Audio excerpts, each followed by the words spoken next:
পড়ার বিষয় পক্ষ থেকে বলছি, তোমরা যারা ক্লাস 11-এ পড়ো এবং তোমাদের যাদের ফিলোসফি আছে, অর্থাৎ তোমরা সেকেন্ড সেমিস্টারে পড়ছো, তাদের জন্য আমরা পড়ার বিষয় পক্ষ থেকে ইউনিট 1-এর বচনের বিরোধিতা এই চ্যাপ্টারটার আমরা সাজেশান নিয়ে এসেছি। এই প্রশ্নগুলো অবশ্যই ভালো করে পড়বে। তবে একটা কথা, যে ফিলোসফিটা পুরো বোঝার ব্যাপার, যদি বুঝতে পারো তুমি নিজের থেকেই পারবে, কোনো প্রশ্নর দরকার নেই, যে প্রশ্নই আসুক না কেন তুমি পারবে, অবশ্যই পারবে। কাজেই বলছি ফিলোসফি ব্যাপারটা খুব ভালো করে বোঝার চেষ্টা করো। খুব ইন্টারেস্টিং সাবজেক্ট এটা বলতে পারি, এবং খুব স্কোরিং সাবজেক্ট। এই যে চ্যাপ্টারটা আছে বচনের বিরোধিতা, তাতে উচ্চ মাধ্যমিক শিক্ষা সংসদ 4 নাম্বার রেখেছে। 4 নম্বরের তো কোনো প্রশ্ন আসবে না, 2 নম্বর 3 নম্বরের প্রশ্ন আসবে,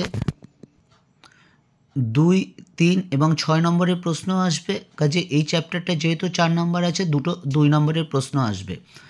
কাজে আবার বলছি, তোমরা ফিলোসফি প্রথম বিভাগটা অর্থাৎ লজিক যে পোর্শনটা আছে বোঝার চেষ্টা করবে, এবং খুব ইন্টারেস্টিং সাবজেক্ট, খুব সোজা, এবং যদি বুঝতে পারো এতে কিন্তু 100% মার্কস পাবে লজিকের পোর্শন থেকে।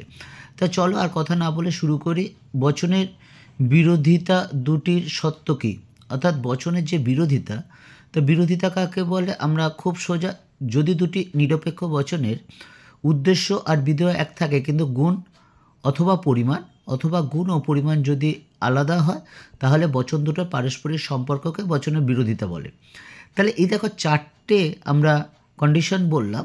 এক হচ্ছে উদ্দেশ্য ও বিধেয় এক হতে হবে, অর্থাৎ বচনের বিরোধিতার প্রথম শর্ত হচ্ছে উদ্দেশ্য ও বিধেয় এক হতে হবে, এবং 2 নম্বর গুণ আলাদা হতে হবে, বা পরিমাণ আলাদা হতে পারে, বা গুণ পরিমাণ দুটোই আলাদা হতে পারে। যাই হোক, এবার অধীন বিপরীত বিরোধিতার একটি দৃষ্টান্ত দাও। বচনের বিরোধিতা 4টে আছে, সেই 4টে বিরোধিতার মধ্যে একটা হচ্ছে অধীন বিপরীত বিরোধিতা। এই 4টে বিরোধিতা: অধীন বিপরীত বিরোধিতা, অসম বিরোধিতা, বিরুদ্ধ বিরোধিতা এবং বিপরীত বিরোধিতা। এবং এর একটি চার্ট আছে, এটা মুখস্থ করলেই তোমরা পারবে, খুব সোজা জিনিস। যাই হোক, আমরা একদিন এটা বুঝিয়ে দেবো।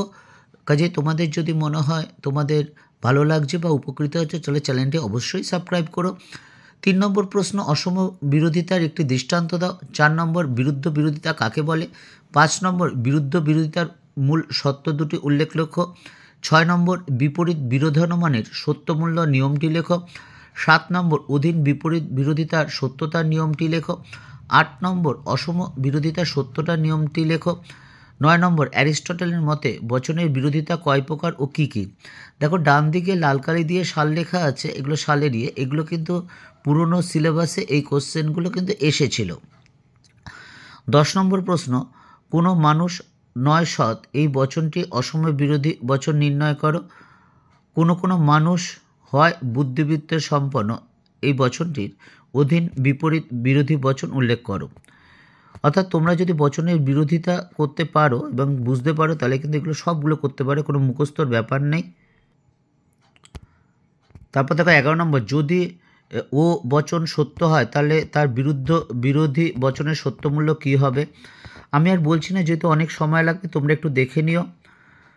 13, 14, বচনের বিরোধিতা কাকে বলে? যেটা আমরা প্রথমেই বলেছিলাম, বচনের বিরোধিতা কয় প্রকার ও কী কী? বচনের বিরোধিতা তার 4 প্রকার। এগুলো খুব ইন্টারেস্টিং। ফিলোসফিটা যদি তোমরা বুঝতে পারবে, একটার পর একটা কিন্তু সুন্দরভাবে চলে আসবে। কিচ্ছু মুখস্থ করার দরকার নেই। যদি বুঝতে পারো, তাহলে কিন্তু ফিলোসফি সাবজেক্টটা খুবই শুধু ইন্টারেস্টিং নয়, খুবই আগ্রহ আছে, এবং এটা করতে খুব ভালো লাগে। একবার যদি তোমরা বচন বা আবর্তন বিবর্তন বা ফ্যালাসি করতে ভালো লেগে যায়, তাহলে কিন্তু তোমরা এটা মানে সময় পেলেই করবে। তা যাই হোক, এই কোশ্চেনগুলো তোমরা খুব ভালো করে দেখে যেও। আমি এই ফিলোসফির সাজেশান দেওয়ার পক্ষপাতী নই, সত্যি কথা বলতে, কারণ দীর্ঘ 23-24 বছর শিক্ষকতার অভিজ্ঞতা থেকে দেখেছি, যে সকল ছাত্ররা ফিলোসফি বুঝতে পেরেছে তারাই নাম্বার পাবে। মুখস্থ করে ফিলোসফি হয় না, মুখস্থ করে ফিলোসফি পারবে না, হয় না, হয়নি, হবে না, কোনো দিনই সম্ভব নয়। কাজেই তোমাদের বলছি, যাদের ফিলোসফি আছে বোঝার চেষ্টা করো। তোমাদের যে স্যার ম্যাডাম আছে প্রত্যেকে খুব দক্ষ, কাজেই তাদের মাধ্যমে কিন্তু তোমরা শেখো। এবং এছাড়া আমরা এই চ্যাপ্টারগুলো একদিন বুঝিয়ে দেওয়ার চেষ্টা করব। যদি তোমার মনে হয় আমাদের দ্বারা তোমরা উপকৃত হবে, তাহলে অবশ্যই চ্যানেলটি লাইক করো বা সাবস্ক্রাইব করো এবং বেল আইকন টিপে রেখো। আমরা শুধু ফিলোসফি নয়, ক্লাস 11-12-এর রাষ্ট্রবিজ্ঞান, দর্শন এবং শিক্ষাবিজ্ঞানের বিভিন্ন সাজেশন এবং নোট নিয়ে আলোচনা করব। কাজেই বলছি, তোমাদের যদি মনে হয় তোমরা উপকৃত হবে বা সুবিধা হবে বা ভালো লাগছে, তাহলে চ্যানেলটি লাইক করবে বা সাবস্ক্রাইব করবে বা বেল আইকন টিপে রাখবে।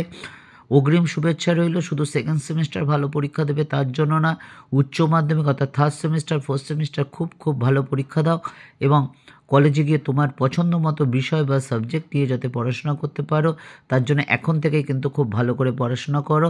কোনো দরকার বা প্রয়োজন হলে আমাকে জানিও। আমার এই 4টে বিষয় আছে, হিস্ট্রি, পল সায়েন্স, ফিলোসফি বা এডুকেশন। এই সম্পর্কে যদি কোনো কিছু দরকার হয় আমাকে জানিও ডেসক্রিপশন বক্সে।